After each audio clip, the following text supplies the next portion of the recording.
Efectivamente, traigo información económica porque las cifras que conocimos ayer generaron mucho debate sobre la situación del país. ¿Qué pasaba con la economía peruana, con la producción nacional? Ayer la noticia era que por segundo mes consecutivo la economía peruana caía. Recesión era el debate en la boca de todos los economistas. Hoy sale, por ejemplo, el presidente del Banco Central de Reserva, Julio Velarde, a decir: no hay recesión, no se están cumpliendo todos los factores. Es verdad que en los primeros meses hemos caído en economía, en producción nacional, pero para el presidente del Banco Central de Reserva, por ejemplo, el empleo se recupera y el consumo se recupera. Eso para él hace que no estemos en un escenario de recesión, pero te voy a mostrar algunas cifras que también compartió el economista Paola del Carpio, economista de Redes para el Desarrollo, y ella contaba cómo en algunas ciudades importantes de nuestro país el empleo, las posiciones, las ocupaciones, digamos, los puestos de trabajo han caído en el primer trimestre, en los primeros 3 meses de este año, que es algo que se puede medir. Entonces, con pinzas el tema del empleo. Claro. Por ejemplo, el empleo mejora en Lima para el mes de junio, pero en otras ciudades no pasa lo mismo. Entonces vamos a ir analizando punto a punto, porque la chamba es algo que importa a todos, Lore. La chamba es algo que golpeó duramente en la época de pandemia. No todos pudieron recuperar su trabajo de calidad.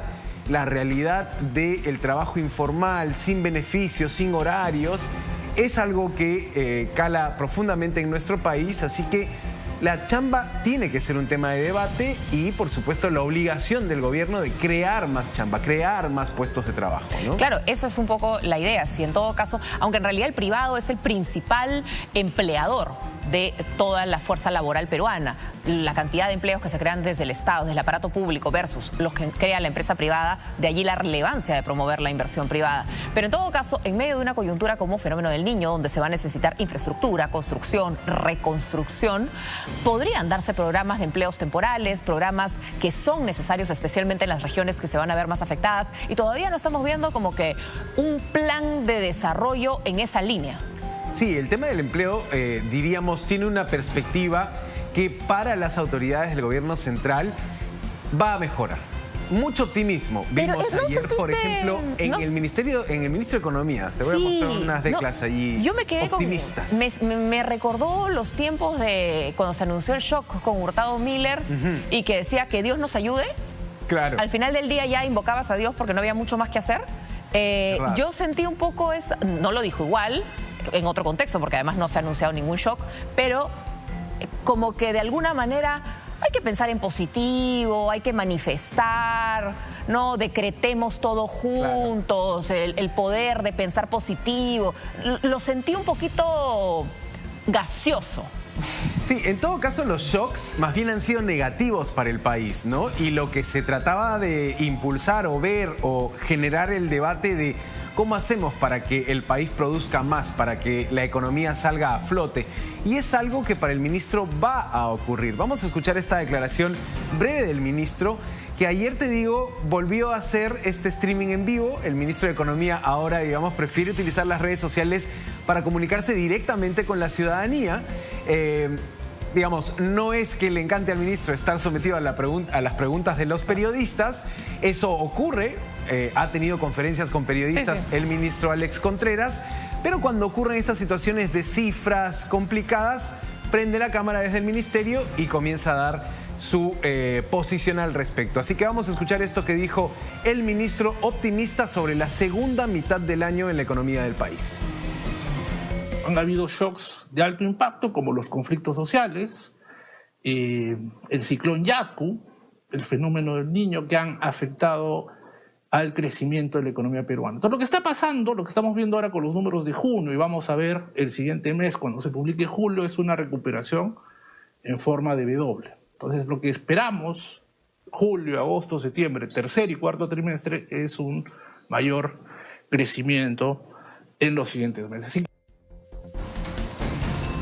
Mayor crecimiento anunciaba para la segunda mitad del año. El ministro está optimista y nosotros justamente en nuestra pregunta de hoy les planteábamos si ustedes también sienten algún optimismo, si la gente que nos está viendo siente optimismo de cara a fin de año, si creen que su economía va a mejorar en los próximos meses, la economía familiar, no la economía, no hablemos necesariamente de la economía del país, sino la economía propia. Exacto. Que vamos a mantener el empleo, pueden haber más ingresos, vamos a llegar a fin de mes, vamos a poder satisfacer nuestra canasta básica familiar, vamos a podernos dar un gustito, ahorrar, planear eso que queremos hacer en los próximos meses como familia. Tenemos nuestro QR en pantalla para que puedan votar y más adelante compartimos los resultados. Sí, vayan respondiendo, vayan comentando también. Si nos están viendo por Facebook o por YouTube, es interesante ver si tienen un empleo de calidad, si en las ciudades donde viven se está dinamizando el empleo. Te contaba la experiencia de algunos comerciantes, por ejemplo aquí en Jesús María, que decían, oye, no estoy vendiendo, no está entrando gente a mi negocio, siento que no me están comprando. Y eso puede ser un problema, una percepción que se tenga en Lima metropolitana. Por supuesto, aquí lo que importa es conocer los números exactos. Y en breve te voy a mostrar estos cuadros que hablan de cómo el empleo cayó en los primeros 3 meses del año en ciudades como Cusco, Puno y Huancavelica. Pero ahora escuchemos lo que dice el decano del Colegio de Ingenieros, Roque Benavides. Ojo, por si no tenían ese dato, Roque Benavides es el líder de la Orden de Ingenieros ahora, fue electo para ello. Hablamos de Roque Benavides, el empresario minero, que le mostró su respaldo al ministro de Economía y también destacó, Lore, que en este gobierno no se esté cambiando tanto de ministros como en la época de Pedro Castillo. Vamos a escuchar qué dice este líder empresarial que ahora es el decano del Colegio de Ingenieros. Es lamentable que estemos hablando de la posibilidad de recesión.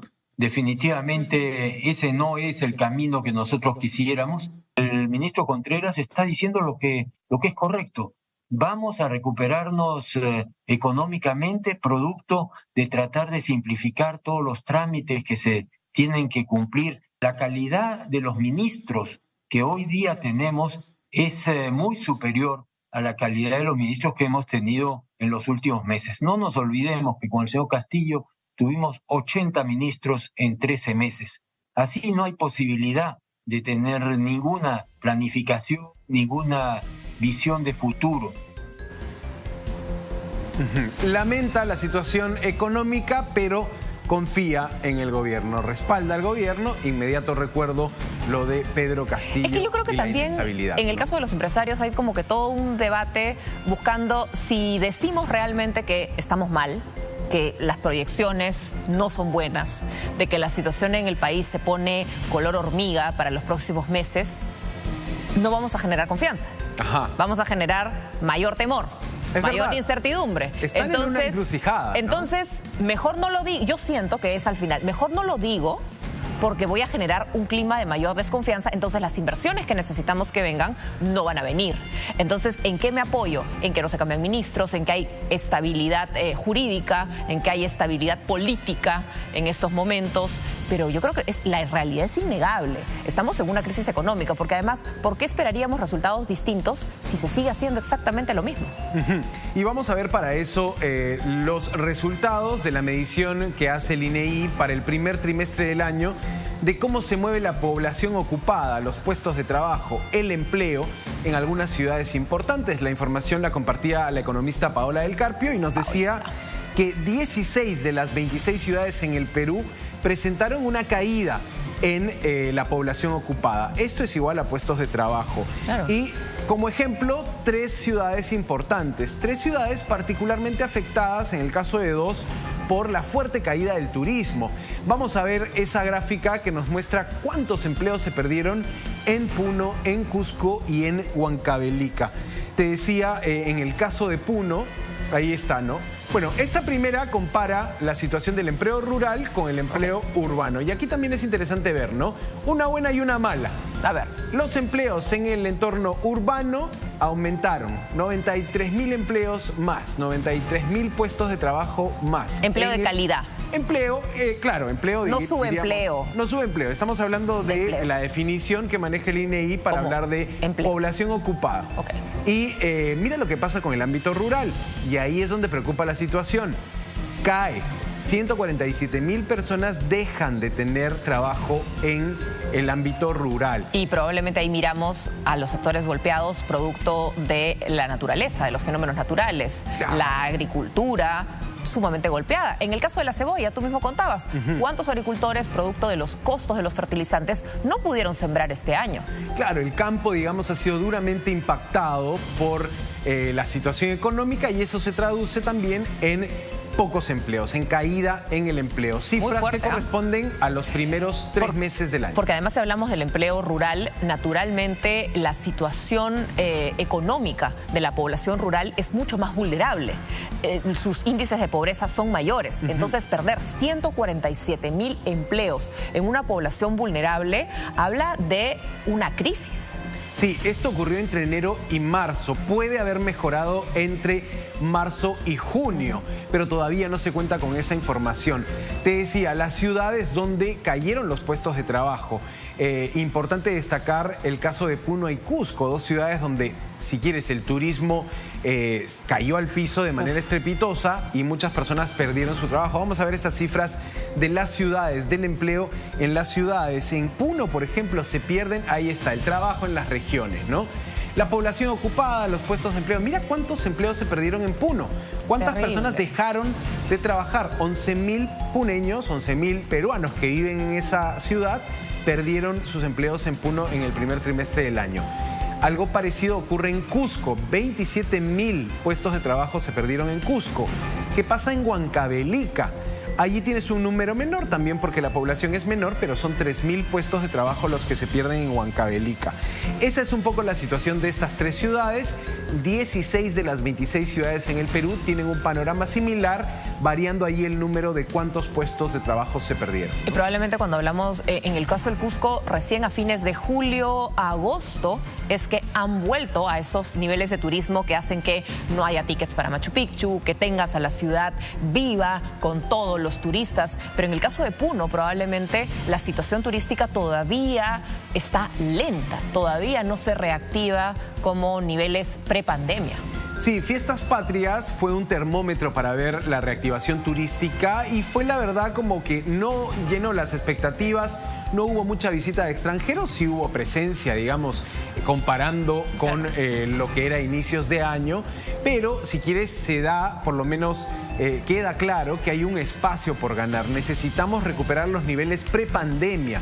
Y después te traigo una buena noticia en torno al rubro turístico porque hoy la presidenta ha estado reinaugurando la fortaleza de Cuélap. Y eso se cayó un muro. Exacto, puede ser, digamos, un importante impulso, otro punto turístico interesante que haría que un turista que va a Machu Picchu diga, bueno, me quedo un par de días más a visitar Cuélap en la región Amazonas. Eso te lo voy a mostrar en instantes, pero así se está moviendo el tema del empleo.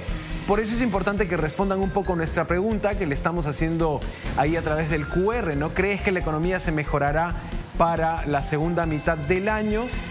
Debate, te digo, candente. Los economistas, muy pocos quieren decir estamos en recesión, ¿no? Ayer, por ejemplo, el economista González Izquierdo decía, sí, estamos en recesión, pero me parece leve, Santiago. O sea, intentando, si quieres, adecuar la situación que están viendo a un país que presenta estabilidad. O sea, comparando la situación con la que teníamos en el caso de Pedro Castillo, Roque Benavides lo decía, ¿no? 80 ministros en poco más de un año. Era un escenario que ahora no tenemos. Y eso ya es mejor que lo que teníamos para, en este caso, el empresario, ¿no? Pero eso tampoco significa que estemos mejor, o sea, digamos, no estamos peor. Pero en realidad, como ya hablábamos también de que hay 7 meses de gestión. Tienes que dejar de echarle la culpa al otro. Tienes que empezar a gestionar tú. Porque si siempre te vas a comparar, ¿y te acuerdas cuando había la hiperinflación? ¿Te acuerdas cuando no sé qué? O sea, si siempre vamos a ir hacia atrás, siempre vamos a encontrar distintas situaciones donde la situación... ¿Te acuerdas cuando vivíamos en tiempos de terrorismo y había coches, bombas y atentados un día sí y el otro también? Situaciones complicadas ha vivido nuestro país muchas veces. Pero eso no significa que no tengan que dar respuesta a lo que está sucediendo hoy. Sí, también la idea de que el país tiene que crecer para que dejemos de ser un país en vías de desarrollo y nos convirtamos en un país desarrollado. Pasarán décadas seguramente, pero si seguimos creciendo a tasas entre el 0 y el 2%, va a tomar 25, 30, 40 años. Y cerrar la brecha, ¿no? De tanta gente que necesita tanto. Esa es un poco la urgencia, ¿no? Que pronto también tengamos más peruanos saliendo de la pobreza, entrando a una clase media, si quieres utilizar este concepto, y eso es algo que no tenemos. Con estas cifras de crecimiento no podemos hacer que peruanos salgan de la situación de pobreza monetaria. Necesitamos sacar a más peruanos de ese bolsón que se venía reduciendo. A inicios de siglo, digamos, es increíble lo que redujimos la pobreza como país, pero llegada la pandemia volvimos a bajar, digamos, en esa cifra. La idea es sacar a peruanos de la pobreza, pero con estos números de la economía no se puede hacer, o se hará en mucho más tiempo, digamos, y la idea es convertirnos en un país desarrollado. Sabes que suena a sueño, pero si uno lo dice y si uno tiene claro ese propósito o esa idea, mira, los políticos no te dicen eso, no te dicen podemos ser un país desarrollado, podemos encaminarnos hacia el primer mundo, si quieres. Con estos números es muy difícil. A propósito, les habíamos planteado la encuesta. ¿Qué te parece si vemos los resultados para ver qué opina la gente sobre la economía? ¿Cree que la economía del país mejorará a fin de año? Bueno, mira eso, tampoco es que el optimismo del ministro contagie a las personas que nos ven. Sí, 33%, no 67%. Claro, el ciudadano es un poco más realista, Lore. El ciudadano va al mercado, responde, claro, hay que pagar las cuentas, ¿no?, todos los meses. Exacto. Y no alcanza, pues. Sí, y probablemente el tema de la inflación, los precios de los alimentos sea lo que todavía complica un poco más a los peruanos, que tampoco están ahorrando mucho. No se está pudiendo ahorrar en un, digamos, mes al que te cuesta llegar. Te cuesta cerrar el mes económicamente y ya no te permites ahorrar, más bien contraes deuda, más bien te prestas plata para poder cumplir tus obligaciones. Y eso también es una situación negativa, digamos, para la economía familiar, ¿no? Difícil, pero muchísimas gracias a todos los que participaron, como siempre, en nuestra encuesta. Gracias por darnos su opinión y también conocer qué es lo que ustedes están pensando, porque es muy importante como termómetro del público que nos acompaña. Sí, claro, ahí pueden ayudarnos con sus comentarios, con sus descripciones. Este noticiero que lo tenemos en las redes sociales lo hacemos con ustedes, así que por allí utilicen bien los comentarios. En YouTube y en Facebook puedes comentar, incluso reaccionar con cómo te sientes. Esa es un poco la facilidad de retransmitir este noticiero a través de las plataformas digitales.